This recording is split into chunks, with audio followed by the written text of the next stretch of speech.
क्योंकि लक्ष्मी माता को नींद नहीं आती। भगवान के भक्त तो अगर भूखे रहे, उन्हें पता है लक्ष्मी जी को कि मेरे स्वामी कैसे है, कि उनका एक भक्त भी भूखा रहा तो वो अन्नप्राशन नहीं करेंगे, चाहे 56 भोग बना ले माता लक्ष्मी। भगवान तब तक भोजन नहीं करते जब तक उनका जो भी उनको वो शुद्ध भक्त मानते हैं, उनका एक एक भक्त भोजन करके नहीं सोता है। इसीलिए भगवान कहते हैं कि हे भक्तों, मेरे लिए तुम तपस्या ज़्यादा मत करो, मुझे तुम्हारी तपस्या कष्ट देती है, क्योंकि मैं नहीं चाहता मेरे भक्त कष्ट कर साधना करते तो भगवान भूखे होते हैं। भगवान भगवत गीता में भी अर्जुन को बोलते हैं, मुझे है ना ज़्यादा तपस्या करके नहीं प्राप्त किया जा सकता अर्जुन, मुझे पल के कष्ट देते हैं वो लोग जो खुद के शरीर को पीड़ा देते हैं, मुझे वो कष्ट देता है। तुम शरीर को क्यों पीड़ा देते हो? ये शरीर मैंने दिया है, इसे उतना भरण पोषण दो और इसे तुम भक्ति में लगाओ।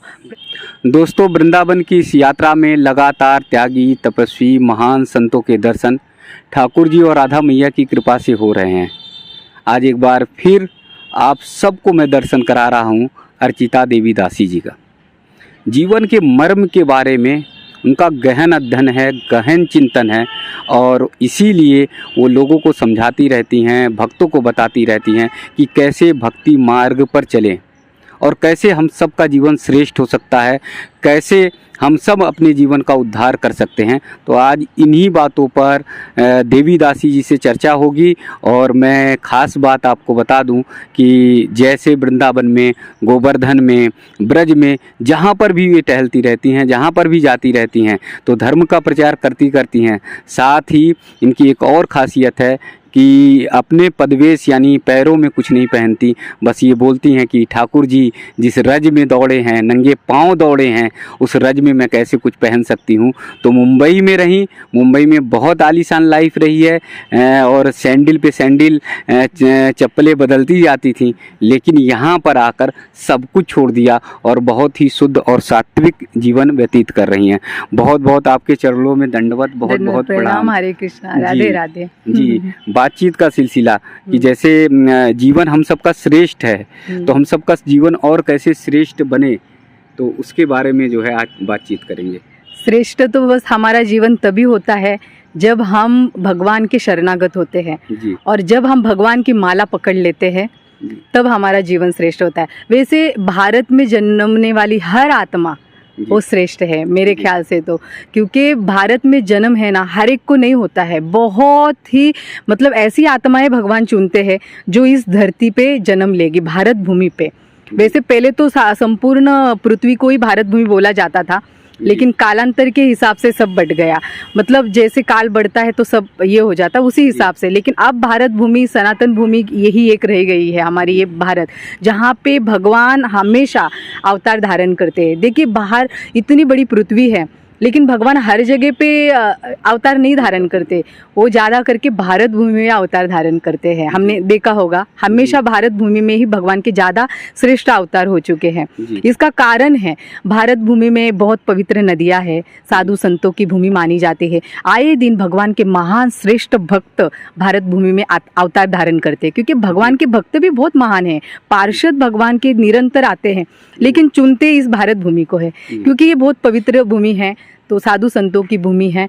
भगवान को भी ये प्रिय है और भगवान के भक्तों को भी प्रिय है, और भारत भूमि से ही भक्ति करके लोग बाहर जाके भी प्रचार करते हैं। मिलाकर कहने का है कि पूरी संस्कृति का यानी पूरी सृष्टि का मूल आधार भारतीय संस्कृति ही है, और वो इतनी पुरानी है। बाकी के जितने भी आप निकालेंगे, जितने भी धर्म नए नए बन रहे हैं, अभी भी बन रहे हैं, तो हर एक का अपना अपना, लेकिन इसका एक विधि है कि भाई अभी से बना, कोई 5000 से बना, कोई इतने साल से बना है, 500 साल से, लेकिन हमारे हमारा जो सनातन धर्म है ये सदियों से है, सदियों से, इसका कोई ये नहीं मिलेगा आपको, बहुत पुराना आदि ऐसा है हमारा ये, इसलिए इसका महत्व अलग है। अभी कुछ लोग बोलते हैं भगवत गीता तो भगवान ने 5-5,500 साल पूर्व बताई, तो मैं उन्हें ये कहना चाहूंगी कि भगवान, आप पूरा भगवत ज्ञान लिए बगैर मत बोला कीजिए, क्योंकि भगवान कृष्ण ने सर्वप्रथम ये ज्ञान सूर्यदेव को दिया है, सूर्यदेव को दिया है भगवान ने ये ज्ञान। भगवान अर्जुन को बता भी रहे,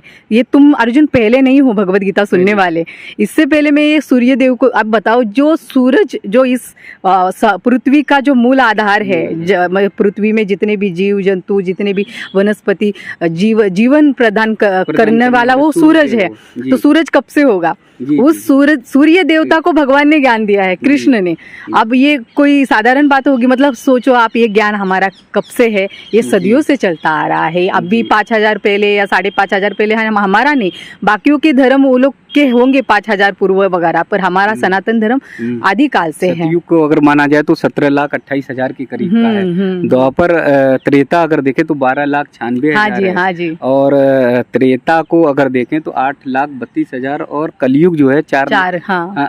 त्रेता जो है 8,00,000 कुछ 32 के करीब है, और जो हमारा कलयुग है 8,32,000 के करीब है। तो कलयुग, इतना कलयुग हाँ। और आप ये देखिए कि 2022 तक आते आते तमाम देश में अस्थिरता तमाम हो भी रहे। हम वर्षों से अनादिकाल की यात्रा तय करते चले आ रहे हैं। बहुत सारे साधु संत ये कहते हैं कि भारत भूमि में जन्म लेने के लिए आत्माएं इतनी लगी हुई है, लेकिन फिर भी भगवान उसी कुछ उच्च कोटि की आत्मा को ही ये यहाँ पर शरीर धारण, यहाँ इसीलिए कि देखिए, अगर आप यहाँ के साधारण रिक्शा वाले को भी बोलेंगे तो वो इतना ज्ञान तो रखता है कि भाई हम तो जो भी कर्म करते हैं भगवान के, इस भगवान ने शरीर दिया इसीलिए करते हैं, भगवान को कहीं ना कहीं मान्यता देता है वो जीव। अब वो इतना ज्ञानी नहीं है, लेकिन उसे फिर भी पता है कि भगवान ने हमें ये शरीर दिया है और हम कर्म कर रहे हैं भैया, और वो भी राधे राधे बोलेगा, हरे कृष्णा बोलेगा। भाई ये क्यों? ये तो बड़ा भक्त नहीं है, लेकिन ये भारत भूमि का जो शक्ति है वो है उसमें, वो जन्म इसलिए लिया है क्योंकि कुछ अच्छाई, कुछ अच्छे कर्म हैं जिसके कारण भारतवर्ष में जन्म हुआ है। तो जो भारतवर्ष में आई है वो बहुत पवित्र आत्माएं हैं, और इस भूमि में जन्म के भी अगर हम भक्ति ना करें और साथ इसका ये जो हमको मौका मिला है इसका फायदा ना उठाए, उस अवसर को अगर हम गवा देते हैं तो फिर उससे बदनसीब और कोई जीव नहीं, क्योंकि अब पता नहीं फिर भारत भूमि में कब जन्म होगा और कब ये ऐसा शरीर मिलेगा और कब ये साधु संतों की भूमि प्राप्त होगी। फिर करोड़ों युग लग जाएंगे, 84 लाख योनियां होती है, हर योनि में भटकना पड़ता है जीव को। भगवत गीता में भगवान कृष्ण अर्जुन को बोलते हैं कि अनादिकाल से जीव भटक रहा है, पर जब वो भारत भूमि में जन्म लेता है तब उसको इसीलिए वो शरीर दिया जाता है कि अब वो अपने आत्मा के बारे में सोचे कि मैं कौन हूँ। ये यहाँ से ज्ञान शुरुआत होता है। ज्ञान की शुरुआत ही यही से कि मैं कौन हूँ, आप खुद को ढूंढो। जब इंसान सुख वैभव में रहता है ना, तो तब उनको है ना इतना भगवान की जरूरत नहीं पड़ती ना, उन्हें आध्यात्मिक चर्चा वगैरह भौतिक दुखों का उनको इतना एहसास नहीं होता, क्योंकि भाई अभी तो मूवी देख रहे हैं, ऐश में रह रहे हैं, एसी में रह रहे हैं, सुख सुविधा में रह रहे हैं, तब तक उन्हें दुखों की कल्पना नहीं होती। लेकिन ये समय उनका अच्छे पुण्य कर्मों का है। एक दिन ये खत्म होना है, परिवर्तनशील है संसार, एक दिन ये परिवर्तन होगा। लेकिन आज ये पुण्य वाला जीवन खत्म होने के बाद फिर भगवान जो देंगे, फिर वो जो दुखालय है ना, जो है इस भूमि में, जो है कहते हैं ये संपूर्ण पृथ्वी दुखालय है, ये भौतिक जगत दुखालय है। और दुखालय में हम बोलेंगे कि भाई हमें सुख चाहिए, कैसे मिलेगा? अगर हम पुस्तकालय में जाएंगे पुस्तक मिलेगी, है ना, अगर हम किसी हॉस्पिटल में जाएंगे दवाइयाँ मिलेगी, है ना। वैसे ही अगर हम दुखालय में आए हैं और हम सोचेंगे यहाँ सुख मिलेगा, तो मुश्किल है। यहाँ पे दुख है। भगवान साक्षात कृष्ण कह रहे हैं, ब्रह्मांड मालिक कह रहा है कि बेटा अर्जुन, ये जो है ये दुखालय है, यहाँ सुख नहीं प्राप्त होगा। और हमको लगता है कि अभी तो हम आयुष में रह रहे वगैरह, हम सुखी रहेंगे, ऐसे ही रहेंगे। वो भगवान को तब तक शरणागत नहीं होता जब तक उसके सितारे अच्छे से चल रहे। लेकिन एक ना एक दिन परिस्थिति बदलेगी, समय बदलेगा, बुढ़ापा आएगा, शरीर में व्याधियां आने लगेगी, तब उसे महसूस होता है कि अरे ये दुख है। फिर बाहर निकलेगा तब पता चलेगा कि अरे दुनिया में लोग मर भी रहे हैं, लोगों को कितने कष्टों का सामना करना पड़ता है। कुछ लोगों को तो 2 वक्त की रोटी खाने के लिए कष्ट झेलना पड़ता है। अब उसे दुखों का सामना करना पड़ता है। समझदार वो है जो दूसरों का अनुभव देख के सीख जाए कि नहीं, संसार ऐसा है, इसमें फंसना नहीं है बाबा। और मूर्ख वो है जो सब कुछ पहले खुद अनुभव करना चाहता है कि कोई बात नहीं, हम तो ऐश में हैं, हम तो जिएंगे, और बाद में फिर जब कष्ट इस पे आने लगता है, जब लक्ष्मी विहीन हो जाता है या किसी कारणवश फिर शरीर का पतन हो जाता है, तब धीरे धीरे उसे पता चलता है कि संसार में तो केवल दुख है, हमें भी मरना है, हमें भी बुढ़ापा आ रहा है। शरीर देखो, कितने बड़े बड़े अमीर लोग ऐसे हैं, मैंने सुना है, लेकिन उनके पास पैसों की कोई कमी नहीं, लेकिन 2 वक्त की रोटी भी ठीक से खा नहीं पाते, गोलियां खाना पड़ता है, चावल नहीं खा सकते, रोटी नहीं गेहूं की खा सकते। क्यों? क्योंकि शरीर में व्याधियां हो गई।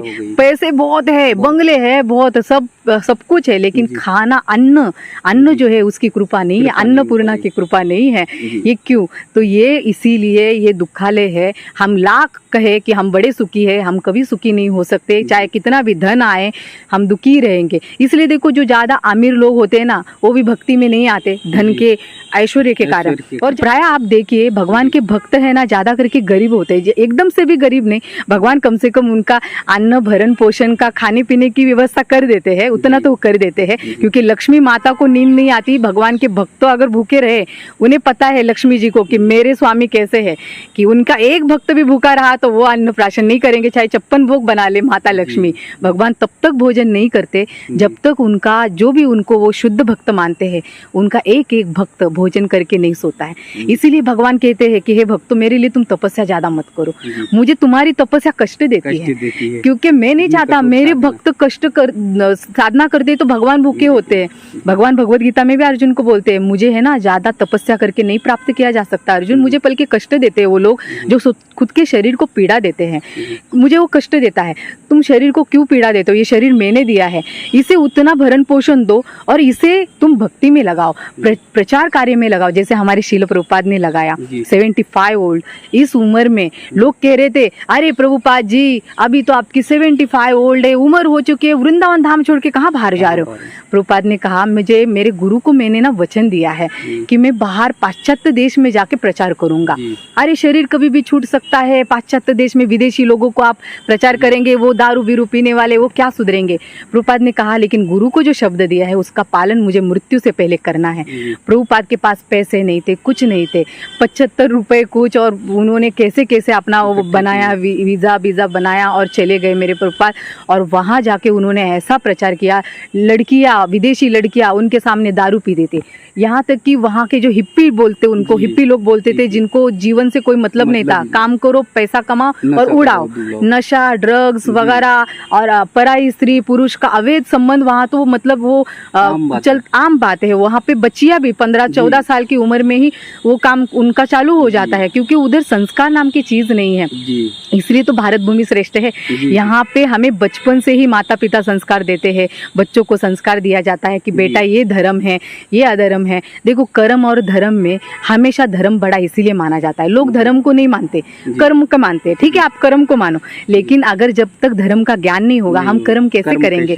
अब कोई डॉक्टर बना है लेकिन उसे धर्म का ज्ञान नहीं है, वो कर्म तो अच्छा कर रहा है, डॉक्टर है, लेकिन हाँ, लेकिन वो करेगा क्या? वो धर्म नहीं है ना उसके दिमाग में, क्योंकि संस्कार नहीं है, धर्म नहीं है, तो वो क्या करेगा? किडनियां निकालेगा, लोगों को बेच देगा।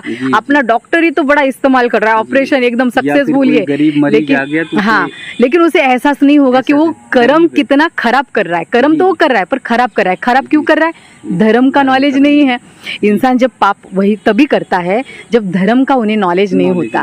इसीलिए हमारे शास्त्र वगैरह हम बचपन से जब पढ़ते हैं, साधु संतों की संगत करते हैं, अच्छा अध्ययन करते हैं, तो हमारा धर्म यहाँ बैठ जाता है और हमारा धर्म ही हमारी रक्षा करता है, गलत कर्म करने से हमें प्रायः बचाता है।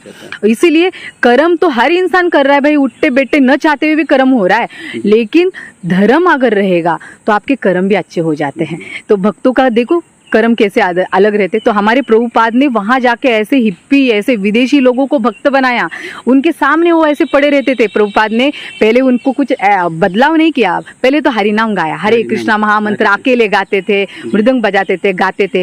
वो लोग खुद आने लगे और नाचते थे प्रभुपाद के सामने, केवल एक अपने खुशी के लिए, दिखावट करने के लिए।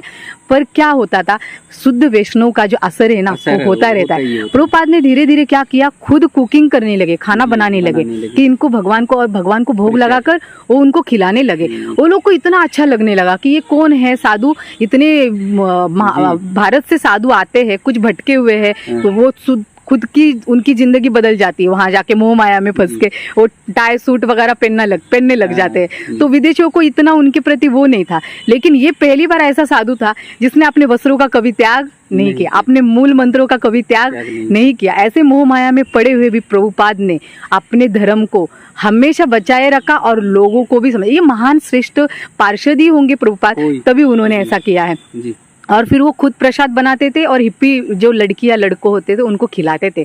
धीरे धीरे उन लोग में अपने आप आत्मग्लानि हो गई कि बेचारे ये इतनी उम्र वाले ओल्ड है और ये हमारे लिए प्रसाद बना रहे, हमें खिला रहे हैं, हमें हरि नाम कीर्तन में नचाते हैं, गवाते हैं। और फिर धीरे धीरे प्रभुपाद लेक्चर देने लगे, प्रवचन देने लगे। फॉरेनर लोग उसको लेक्चर बोलते तो वही वर्ड आता है, तो प्रवचन देने लगे। अब क्या होता है, धीरे धीरे ये विदेशी लोग उनको सुनने भी लगते हैं। जिसका आदर होता है ना मन से, तो हम धीरे धीरे उनकी बातें भी सुनने लगते हैं, क्योंकि हमें पता चलता है कि ये जो ज्ञान है ये हर एक के पास नहीं होता। कुछ जो अध्ययन कर चुके हैं जीवन में या अपने जीवन में आगे बढ़ चुके वही ये कर पाते हैं। तो प्रभुपाद ने फिर जब अपना ज्ञान देना शुरू कर दिया तो लोगों ने वो फिर उसको कैच किया और फिर लोगों ने वो समझना शुरू कर दिया। और फिर बदलाव ये हुआ कि कुछ समय बाद कुछ लड़कियां खुद आके प्रभुपाद को बोलने लगी, Prabhupada can I help you, मैं आपको मदद कर सकती हूँ थोड़ा कुकिंग वगैरह करने में। सिगरेट पीते पीते लड़कियां बोलती थी कभी कभी, बहुत वर्णन है अगर आप वो करेंगे तो। तब उन्होंने, प्रभुपाद मुस्कुराते थे और वो उनका भाव समझ गए कि भाव तो अच्छा है ना, यहाँ तक तो आ गए कम से कम ही है। तो प्रभुपाद उन्हें समझाते थे, ठीक है लेकिन बेटा एक करो, तुम हाथ थोड़ा सा धो और ये जो सिगरेट है वो फेंक दो। और वो मान जाती थी और वो ऐसे कर देती थी। फिर वो आती थी, प्रभुपाद कहते थे चलो भोग लगाओ, भोग मंत्र बताते थे और उनको इतना इंटरेस्ट आने लगा। धीरे धीरे वो प्रभुपाद जो बोलते थे वो सब कुछ उनके लिए मतलब हाईएस्ट हो गया कि प्रभुपाद जो बोले वो सुनना है। अब प्रभुपाद सबके प्राण बन गए कि ये तो हमारे गुरु है। उन्होंने खुद माना, प्रभुपाद नहीं गए थे। हम जो वैष्णव होते हैं ना, शुद्ध वैष्णव जो होते हैं, वो गुरु नहीं बनना चाहते, उनको कोई इंटरेस्ट नहीं है गुरु बनने में, लेकिन वो प्रचार ही ऐसा करते हैं कि लोग सामने से गुरु बना लेते हैं उनको। उन्हें कोई इंटरेस्ट नहीं होता, उन्हें अपने कृष्ण का प्रचार करना है। बस तुम कृष्ण को भजो, कृष्ण का मंत्र लो और अपना जीवन धन्य करो, इस नरक से निकलो, जल्दी से जल्दी इस दुखालय से निकलो फटाफट। बस ये चाहते हैं वैष्णव भक्त। उनका और कोई स्वार्थ नहीं है। वो देख रहे हैं कि कितना दुख है, आज तुम सुख में दिख रहे हो, कल तुम्हें कष्ट मिलेगा बेटा, तुम कल फिर भटकोगे, फिर नीचे गिरना है, फिर 84 लाख योनियां तैयार बेटी है यहाँ पे, कुत्ता बिल्ली सुअर पेड़ पौधे, ये शरीर धारण करना पड़ता है। बहुत भयंकर है ये निचली योनि, बोल नहीं सकते जबान से। मुझे तो कभी कभी देखती हूँ गायों को कभी चोट आती है वगैरह, कुत्ते बिल्लियाँ यहाँ कभी रास्ते पे ऐसे पड़ी रहती है, उनको ना भोजन मिलता है ना कुछ। उनका कष्ट देख के मैं कभी कभी डीपली सोचती हूँ कि इतना कष्ट है यहाँ पे, फिर भी लोग ये सब देख के सोचते हैं कि बस ये तो कुत्ते बिल्ली के लिए। नहीं, वो भी किसी समय पे एक इंसान थे, ऐशा आराम में रहते थे, अपने वैभव का गुरूर था, कभी सर नीचे ऐसे झुका के नहीं चलते थे। आज उनका नामो निशान नहीं है। बड़े बड़े राजा महाराजा कुछ नहीं बचा है उनका। आप जाके देखेंगे वहाँ पे तो कुछ नहीं रहता है जमीन पे। मैं एक वांगी नंबर 3 गांव में थी, मेरे मामा के गांव में प्रचार ही कर रही थी मैं वहाँ नदी के किनारे एक बार गई थी, मुझे लेके गए थे वहाँ पे। तो वहाँ स्मशान घाट है नदी किनारे, और मैं देखती रह गई कि नीचे ना पाँव के नीचे कुछ आया। मैंने मामी को पूछा, मामी ये हड्डियाँ जैसा कुछ लग रहा है। मामी ने कहा हाँ ये स्मशान घाट है, यहाँ तो हड्डियाँ ऐसे मिलेगी। मैं बोली ये हड्डियाँ मनुष्य की है? तो बोले हाँ। मैं ऐसे देखती रह गई। और वो गाँव है सबसे बड़े श्रेष्ठ अमीरों का गाँव, जहाँ पे बड़े बड़े मतलब हर एक इंसान की 2-2 पत्नियां है उस गाँव में। आप यकीन माने, महाराष्ट्र का एक बड़ा गांव है वो, और अमीर लोग ही ज्यादा है, अमीरों का ही वो गांव है। कोई वहाँ पे गरीब नहीं मिलेगा आपको, कोई साहूकार है कोई सेठ है, ऐसे लोगों का जब वो गुजर जाते हैं तो उधर उस नदी किनारे। मैंने कहा मामी को कि मामी आप बोलते हो हमारे गांव तो साहूकार सेठों का गांव है, आज उनकी अभी ये कोई ना कोई सेठ साहूकारी होगा, आज उनकी हड्डियां हमारे पाँव के नीचे हैं। ये है इंसान का। मामी मेरी 2 मिनट के लिए शांत हो गई, मुझे सुनते रहेगी मामी कि अर्चना सही बोल रही है। तो मैं बोली फिर भी लोग इतना देख रहे हैं, क्या गांव के सेठ साहूकार कभी नदी किनारे नहीं आते होंगे? आते ही होंगे ना। उनको ये देख के क्या मन में कभी सोचते नहीं होंगे, वैराग नहीं आता होगा कि ये भी हमारी तरह कभी सेठ साहूकार रहे होंगे, कभी सर झुका के नहीं चले होंगे। आज वो उनकी हड्डियां चरणों में आ रही, लोगों के पाँव के नीचे जमीन में ऐसे। तो मैं बहुत डीपली, पता नहीं क्यों बचपन से थोड़ा सा सोचती हूँ इन बातों में। लोग इसको ना नजरअंदाज करते हैं, सत्य को सत्य को नजरअंदाज करेंगे ना तो वो अपने आप को मूर्ख बनाने के चक्कर है वो। कभी अपने आप को मूर्ख नहीं बनाना चाहिए। सत्य का सामना करो, सत्य के प्रति सोचो, डीपली सोचो कि क्यों आज कोई बुढ़ापा इतना आप देख रहे हो। मुझे तो कुछ बूढ़े लोगों का देखती थी ना ऐसे, उनको इतना कष्ट हो रहा है, मतलब चल नहीं पा रहे, फिर नहीं पा रहे, कर नहीं पा रहे, ना भक्ति कर पा रहे, नाम नहीं ले पा रहे। और वो अब बच्चों को कोई भक्ति कर रहा है तो बोल रहा है अरे क्यों भक्ति करते हो, तुम्हारी उम्र है। अरे बाबा तुम्हारी उम्र हो चुकी है, आज तुम भक्ति नहीं कर पा रहे हो, जीवन भर तुमने संसार किया, आज बुढ़ापा आ गया, अब तुम कर भी नहीं पा रहे हो। ऐसे समय पे भगवान की भक्ति करेंगे जब हमको भगवान दिखाई भी नहीं देंगे, माला पकड़ नहीं सकते, हाथ में हाथ कांप रहे, क्या भक्ति होगी। भगवान को हम हमेशा सुंदर पुष्प अर्पण करते हैं, जो सुंदर हो, जो खिले हुए हो, ताजा हो, है ना। तो मनुष्य हमारा ये शरीर भगवान का दिया हुआ है, ये ताजा है। आपका ये जो जीवन है, जो यंग है, ये चाहिए भगवान को, ये दो। और इसमें अगर आप भक्ति कर रहे हो, प्रचार कर रहे हो, तो भगवान का दिल जीत लेंगे हम। अगर हम यंगपन में भक्ति करेंगे, महाराष्ट्र भूमि में आप जाएंगे, महाराष्ट्र भूमि में कहते हैं भागवतम में कि भक्ति जवान है। क्यों बोलते हैं, भागवतम बोल रहा है, मैं नहीं बोल रही हूँ कि मैं दक्षिण में जन्म लिया, मैंने भक्ति कहती है दक्षिण में मैंने जन्म लिया, महाराष्ट्र में जाके जवान हुई और गुजरात जाके बूढ़ी हो गई और वृंदावन जाके मैं फिर जवान हो गई। ये भक्ति महारानी कह रही है नारद मुनि से, नारद मुनि से भक्ति महारानी कह रही है। भागवतम का बड़ा श्रेष्ठ वो श्लोक है। तो इसका कारण ये है कि महाराष्ट्र में जितने भी साधु संत हुए सब जवान थे, सब बचपन से ही भक्ति करते हैं। दिखावा कम है, भक्ति ज्यादा है वहाँ पे। लोग यंगपन में ही, तरुण अवस्था में ही ज्यादा भक्ति करते हैं। तुकाराम हो, ज्ञानेश्वर माऊली हो, मुक्ताबाई हो, जनाबाई हो, एकनाथ महाराज हो, संत चोका मेळा हो, अद्भुत है साधु संतों का। साधु संतों की भूमि मानी जाती है महाराष्ट्र को। और वहाँ पर भगवान साक्षात भक्तों के लिए बारंबार आते रहते हैं, रूप ले लेके आते रहते हैं भक्तों की सेवा करने। पांडुरंग भगवान इसीलिए प्रसिद्ध है महाराष्ट्र भूमि में कि अपने भक्तों के लिए बार बार रूप धारण करके आते हैं, भक्त खींचते हैं उन्हें अपने कर्मों से। इसलिए भगवान को आपको अपना शरीर, ये यंग शरीर देना, अर्पण करना है। और क्या करना है, बस अपना जीवन भक्ति में लगाओ, प्रचार में लगाओ, भगवान का नाम जपो, करो, ये सेवा करो। लोगों को जगाना है इस दुखालय से। हमको खुद आके इसमें फंस के, हमको भी मोह माया में फंस के पिक्चर देखो, हम भी देखेंगे, सब देख रहे, हम भी अपना जीवन जी ले। भाई कब तक करोगे ऐश, कब तक करेंगे। यही करते आए हैं करोड़ों अनादिकाल से। पुनरपि जन्म पुनरपि मरने पुनरपि जननी जठरी शयनम, ये चलता रहता है। बार बार जन्म लेते, बार बार मरते, बार बार एक माता का गर्भ धारण करते। अब वो माता कोई भी हो सकती है, कुत्ते बिल्ली के रूप में माता मिलती है, किसी भी हाथनी के रूप में मिल सकती है। जरूरी नहीं कि मनुष्य के रूप में माता मिलेगी। हम हमेशा जठर में एक माता के गर्भ में हमेशा आते रहते। तो हमारा ये पतन हमें बचाता है ज्ञान से। और ज्ञान प्राप्त करने के लिए कृष्ण को शरणागत हो जाओ, धर्म को शरणागत हो जाओ। बिना धर्म के आप कर्म अच्छे नहीं बना सकते। जो धर्म पे चलता है, धर्म रक्षति, उसको रक्षा धर्म करता है। जो धर्म को की रक्षा कर, हाँ, जो धर्म की रक्षा करता है, धर्म उसकी रक्षा करेगा। हमारी यंग जनरेशन को है ना यही ज्ञान देना है कि भाई तुम धर्म पे चलो।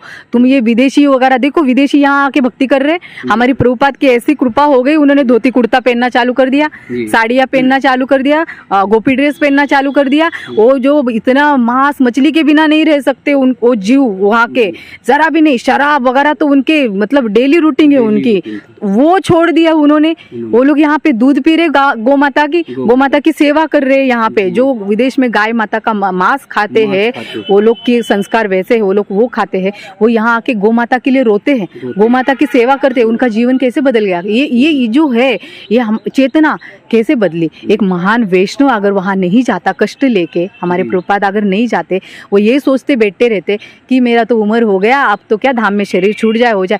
नहीं, वो प्रचार के लिए बाहर निकले। वो महान संत थे, बाहर निकले, उन्होंने प्रचार किया। इसलिए कभी कभी हमें भी अगर वृंदावन धाम छोड़ के बीच बीच में कहीं पे बाहर जाना होता है, तो मैं इसीलिए बीच में, मुझे भी 7 दिन के लिए मध्य प्रदेश में बुलाया था, तो मुझे जाना पड़ा, तो मैं गई, क्योंकि मैं वही सोची कि प्रभुपाद जाते हैं तो हमें भी करना चाहिए। वो एरिया मुस्लिम है तो ये सब कुछ छोड़ रहे हैं, मांस मदिरा, स्मोकिंग छोड़कर जो है भक्ति मार्ग पर चलना है, गौ माता की सेवा कर रहे हैं, तो हमको तो और तगड़े से करना चाहिए। ये तो हमारा तो संस्कृति है, हमारा तो पूरा अधिकार है। हम भारतीय, हमारे ही धरती से ये संस्कार जा रहे, हमारे ही धरती से सब कुछ। पूरे समाज में, पूरे पृथ्वी पर भारत भूमि एक आदर के हिसाब से देखी जाती है कि यहाँ पे साधु संतों की भूमि है।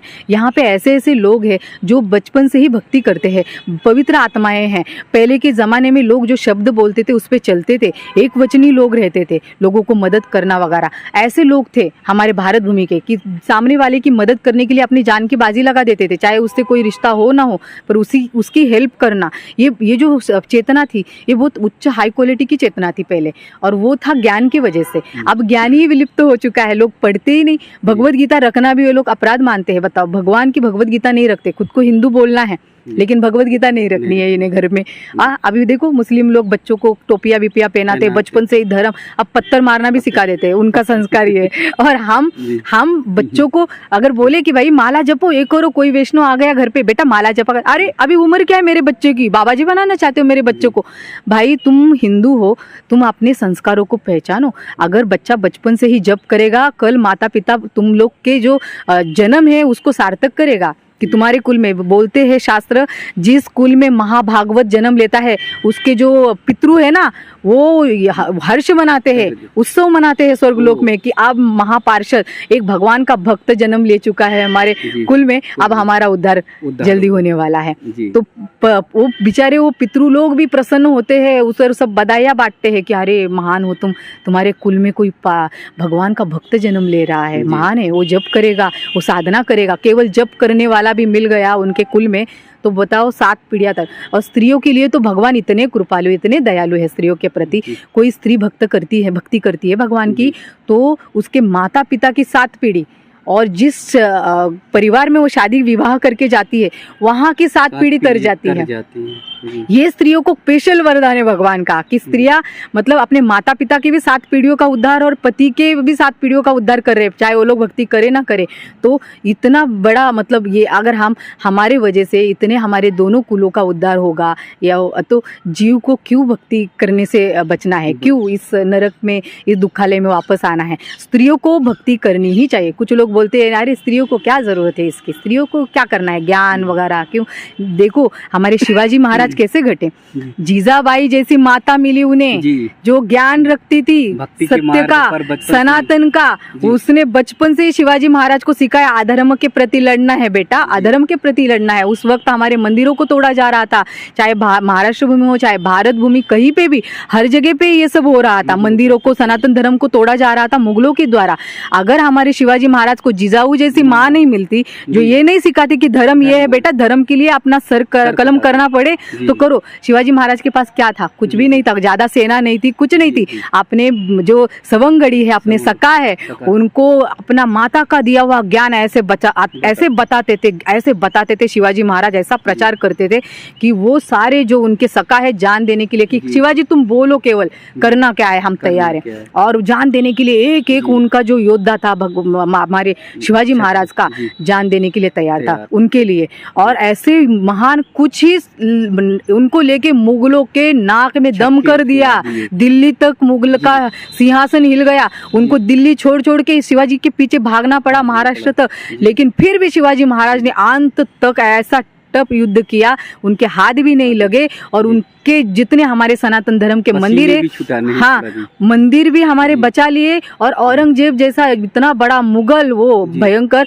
क्रूर था, वो क्रूर मुगल भी घुटने टेक गया। और शिवाजी महाराज जब अपने गुजर गए तब उन्होंने अपना वो बादशाह का मुकुट निकाल के नीचे जमीन पे रखा कि मुझे पहली बार ऐसा योद्धा मिला था जिसने मेरी रातों की नींद उड़ा दी थी। ये महान था। एक औरंगजेब जैसा क्रूर व्यक्ति बोल रहा है, ये ऐसा महान था जिससे मैं रातों में सपनों में डर जाता था, जिससे ऐसे बोलते थे। ऐसा बोला। संभाजी उनके पुत्र थे, उसके बारे में भी औरंगजेब ने कहा उनके जैसा पुत्र अगर मेरे होता तो मैं कितनी लड़ाइयाँ जीत लेता। मैं बहुत अपने आप। संभाजी महाराज का ये था कि उन्होंने जितने भी युद्ध लड़े सब में उन्होंने जीत हासिल की। उन्हें हराना बहुत मुश्किल था, लेकिन कहते हैं ना कभी कभी, हाँ कभी कभी अपने ही दगा दे जाते। किसी एक अपने ने दगा दिया उन्हें एक षड्यंत्र के द्वारा। धर्म और धर्म का मार्ग, अगर वो धर्म पढ़ा होता तो जान, जहाँ पे सैकड़ों लोग जान दे रहे हैं तो वो जान देते हैं, लेकिन अधर्म के मार्ग पे था इसलिए इसने छल किया और उसका नाम इतिहास के काले अध्याय में। हाँ सही में संभाजी महाराज तो ऐसे बहादुर थे शिवाजी महाराज के पुत्र थे, उनको तो इतना बहादुर माना जाता है कि सिंह को जबड़ा खोल के उसके दांत गिन लेते थे। इतने बहादुर, इतने, उनको अकेले पकड़ना तो बहुत, उनको पकड़ने के लिए औरंगजेब ने हर तरफ से सेना लगा दी, एक इंसान को पकड़ने के लिए जैसे कितना कुछ करना पड़ा, तब जाके शिव, और वो भी धोखे से पकड़ा गया, किसी अपने के धोखे की वजह से। लेकिन संभाजी राजे फिर भी अंत तक बोला, अरे तू मेरे शरीर के टुकड़े कर दे, लेकिन तेरे धर्म को मैं स्वीकार नहीं करूंगा। और अभी क्या हो रहा है, अभी हमारे धर्म के लोगों को कोई आके बोलता है कि भाई हम तुमको इतना धन देंगे, घर भी देंगे, इतना पैसा भी देंगे, आप धर्म चेंज करो, और थाली में परोसा जाता है और हम हमारे धर्म को छोड़ के तुरंत उसको पकड़ लेते, छोटी छोटी मोह माया में। अरे हमारे राजा महाराजा जान दे गए, शरीर के टुकड़े टुकड़े कर दिए उन्होंने, लेकिन कभी ये ऐसे अपने धर्म को छोड़ा नहीं। जो इंसान अपने धर्म का नहीं, वो किसका हो सकता है? जो धर्म, वो भी सनातन जैसा एक शुद्ध धर्म को छोड़ के हम इधर उधर भटकेंगे तो लाती तो पड़नी है। जो धर्म का नहीं उसका हानि होनी है। ऐसे लोग 84 लाख यौनों में 100%, मेरी बात लिख के लो, वो लोग 84 लाख यौनों में पक्का भटकेंगे, नरक ऐसे ही लोग जाते हैं। जैसे मर्डर करने वाले जाते हैं, खूनी बीनी सबसे बड़ा पापी जाते हैं, उनमें इन लोग भी है जिन्होंने अपना धर्मांतर किया है। आप मुझसे लिखवा लो, डिक्लेयर कर दो, मैं लिख के दे रही हूँ। जिन्होंने अपना धर्म छोड़ा, हिंदू धर्म स्पेशली, जिसमें आपका जन्म हुआ, आप क्या श्रेष्ठ थे, कितने महान आपके कुछ पुण्य कर्म होंगे जिसके कारण आपका भारत भूमि में जन्म हुआ था। आपने अवसर गवाया, अब आपने जो अपराध किया, जो अपना धर्म छोड़ के छोटे से लालच के लिए, पैसे और उसके लिए या घर के लिए, या जो भी लालच हो तुम्हारा, अज्ञानता के वश तुमने बहुत बड़ा अपराध किया, भगवान के लिस्ट से तुम नीचे निकल गए। आप 84 लाख से कोई नहीं बचाएगा। इसीलिए अपने धर्म में चटनी नमक खा लो, भाकरी खा लो, कुछ नहीं मिला पानी पी लो यमुना का, या कोई फल फ्रूट खा के जी लो, पत्ते खा के जी लो पेड़ों के, लेकिन कभी भी अपने सनातन धर्म से नीचे नहीं उतरो। क्योंकि बहुत लोग, बहुत श्रेष्ठ महान लोगों ने इतनी पीड़ा सही है, संभाजी महाराज की आंखें निकाल दी गई कि आप मान, मेरी पुत्री का हाथ देने के लिए तैयार थे औरंगजेब, मेरी बेटी से शादी करा दूंगा, तुझे बादशाह बना दूंगा संपूर्ण भारतवर्ष का, तू ये कर ले। संभाजी महाराज बोले कि तू मेरे शरीर के टुकड़े कर दे, पर मैं ना तेरी बेटी को स्वीकार करूंगा, ना तेरे धर्म को स्वीकार करूंगा। मेरा सनातन धर्म महान है, मैं शिवाजी का पुत्र हूँ, ये तू याद रख, मैं संभाजी हूँ। अंत तक बोले, उनकी जीवा काटी, उनके शरीर के टुकड़े टुकड़े किए, लेकिन संभाजी ने कभी भी धर्म के, मैं वही कभी कभी सोचती हूँ जो हमारे राजा महाराजा, उन्होंने हमारे जो सनातन धर्म के साधु संत के लिए बहुत कष्ट, कितना कष्ट सहा, प्राणों की आहुति दी, और हम महामूर्खों की तरह उसी धरती पर जन्म लेके अगर हम हमारा धर्म छोटी छोटी चीजों के लिए छोड़ रहे हैं तो धिक्कार है ऐसे जीव पे, ऐसे हमारे इस अज्ञानता पे। अज्ञानी हो चुके हैं लोग, बस ज्ञान को नहीं पढ़ते, भौतिक ज्ञान को पढ़ रहे हैं, बस पढ़ाई लिखाई करो, खाओ पियो, पैसा कमाओ, कुत्ते बिल्ली की तरह ऐश करो और मर जाओ एक दिन, माटी में समा जाओ। भाई फिर वो ऐसे तो हजारों सैकड़ों फूल पौधे जन्म ले रहे, हजारों सैकड़ों जानवर जन्म ले रहे, तुम उनमें से एक हो क्या? मनुष्य हो, मनुष्य जन्म मिला है, कुछ श्रेष्ठ अपना एक लक्ष्य रखना चाहिए। तो कुछ भक्तों का लक्ष्य होता है लोगों को जगाना, साधु संतों का लक्ष्य होता है लोगों को जगाओ, भक्ति मार्ग में जगाओ, अपने सनातन धर्म के प्रति जगाओ। भारतवर्ष भूमि में जन्म लिया, इसका अवसर मत खो। यहाँ तो साधु संत जगह जगह पे मिलेंगे, तुम निकलो बाहर, तुम सत्य को खोजो, तुम अपने आप को जानो कि आप है कौन, मैं कौन हूँ। जब मैं यहाँ से प्रवास शुरू करूँगा, मैं जब अपने लिए ज्ञान की शुरुआत करता हूँ तो भगवान हमें मदद करते हैं। जब हम अपने खुद को सोचने के लिए मजबूर हो जाते हैं कि ये सब क्यों हो रहा है, ऐसा क्यों, दुख कष्ट संसार में इतना, ये सब क्यों, जब यहाँ से हम शुरू हो जाते हैं तब हमारा शुरू हो जाता है। तो भगवान, तो फिर तब हम आत्मज्ञान के पीछे भागते हैं, फिर हम समझने की कोशिश करते हैं, साधु संतों से मिलते हैं, पर उसके लिए हमें बोलते हैं ना, नदी सागर के पास खुद आती है, प्यासी है खुद आती है, सागर नहीं जाता चल के। ज्ञान सागर की तरह है, नदी को मतलब हम जीव को जाना है, सागर के पास ढूंढना है, हमें उच्च कुल के गुरु को ढूंढना है। सनातन धर्म हमारा उतना हाई क्वालिटी का ज्ञान है, उसको पढ़ो, उसको ढूंढो, उसके बाद आप निर्णय लो। कोई आ गया, पैसे दे दिए, समझा दिया अपने धर्म का ये करिए, नहीं। प्रभु यीशु को उन लोगों ने फांसी पे चढ़ा दिया, जब प्रभु यीशु ज्ञान दे रहे थे कि परमेश्वर को मानो, फांसी पे चढ़ा दिया, और बाद में जब चमत्कार हो गया, प्रभु यीशु जीवित हो गए भगवान की कृपा से ही, तब प्रभु यीशु को ही उन्होंने भगवान बना दिया। भगवान बना दिया। हमको प्रभु यीशु प्रिय है ऐसा नहीं है, हम भी मानते हैं क्योंकि वो भगवान के पार्षद है, भगवान के भक्त है। लेकिन वो भी ये कह रहे कि परमेश्वर को भजो, कृष्ण को भजो, कृष्ण को भजो। जी, तो ये ज्ञान है, इसको आप नजरअंदाज नहीं कर सकते। कुल मिलाकर जो है आप जोड़ कर लाएंगे, चाहे कितने भी धर्म की बात हो जाए, व्याख्या हो जाए, कृष्ण पर ही लाएंगे, आएंगे, यही पे आना ही पड़ेगा। हाँ, मोड़ के लाएंगे। आज नहीं आएंगे, कल आना पड़ेगा।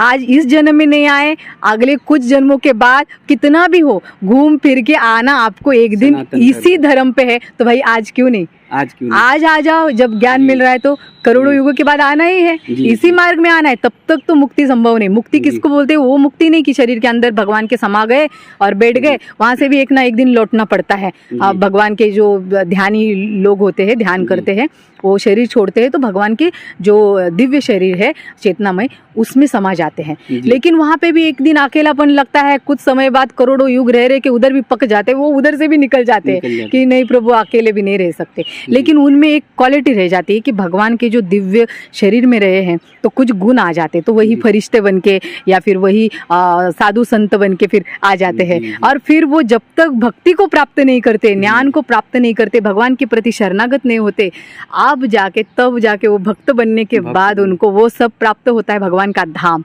तो मेन तो वही उद्देश्य है। मुक्ति यानी वो मुक्ति नहीं चाहिए हमें भगवान कृष्ण का सानिध्य चाहिए। हम भगवान से बात कर सकते हैं, हमारी पीड़ा बता सकते हैं कि हमने इस तरह से 84 लाख योनियों के प्रवास किया, प्रभु आप हम पे कृपा कीजिए। भगवान से बात करती है वो आत्मा है जो भक्ति करती है, भगवान को साक्षात देख लेती है। संत नामदेव महाराज जी ने कुछ 18 बार या 21 बार शायद, आंकड़ा में भूल रही हूँ, लेकिन इतनी बार भगवान को साक्षात दर्शन किया है संत नामदेव जी ने। और भगवान विठ्ठल बार बार उनके सामने प्रकट होते थे, उनसे बातचीत वार्तालाप करते थे। ऐसे ऐसे संत हमारी धरती पर थे जो भगवान को, देवी देवताओं को भी देख पाते थे। अभी जैसे जैसे कलयुग बढ़ा है, लोगों की साधना, ज्ञान और शुद्धता कम हो गई, अंतर में विश्वास कम हो गया, जिसके कारण ये लोग भी सब लुप्त हो रहे हैं। लेकिन भगवान कहीं लुप्त नहीं हो सकते। देवता लुप्त हो गए वो तो ठीक है, लेकिन भगवान तो 24 घंटे है ही। भगवान बस हमारे उस शुद्धता का इंतजार करे कि कब हम में वो शुद्धता आए, कब हम में प्रगाढ़ विश्वास आए, और हम पूर्ण शरणागत जब होंगे, भगवान और हमारे बीच अंतर फिर ज्यादा दिन का नहीं रहेगा। तो अर्चिता देवी दासी जी ने जो पूरी बातें बताई, सनातन धर्म को श्रेष्ठ बताने के लिए, महान बताने के लिए जो सारा गहन अध्ययन चिंतन आज उड़ेल दिया है, मुझे लगता है ये हम सब के लिए बहुत पर्याप्त है, भक्तों के लिए पर्याप्त है। तो मैं बहुत करबद्ध निवेदन करता हूँ सनातन धर्म के लोगों से कि आइए, जुड़ जाइए, अपनी संस्कृति को बचाइए, अपने संस्कार को बचाइए, भारतवर्ष को बचाइए। बातचीत करते करते कई बार सिलसिले में ऐसा लगा अर्चिता जी को देखकर कि उनके अंदर साक्षात देवी स्वरूप आ गई हैं। कभी वो दुर्गा के रूप में, कभी काली मैया के रूप में, तो कभी साक्षात पार्वती के रूप में, हर स्वरूप में दिखाई दी। जब उनका सौर जागता था तो दुर्गा जी की तरह जो है एकदम वो उत्साह में और ऊर्जावान हो जाया करती थी। तो यही हमारी भारतवर्ष की देवियों में स्वरूप देखा जाता रहा है, और इसीलिए हम लोग माताओं को देवी दुर्गा के रूप में अलग अलग रूपों में देखते रहे हैं। लेकिन हर एक शब्द उनके वास्तव में जीवन में उतारने लायक हैं, और हम सबका जीवन बदल जाएगा। तो इसलिए मेरा आग्रह है, मेरा निवेदन है, करबद्ध विनती है कि सनातन की ओर लौटिए, अपने आप को श्रेष्ठ महसूस करिए और दुनिया भर में छा जाइए।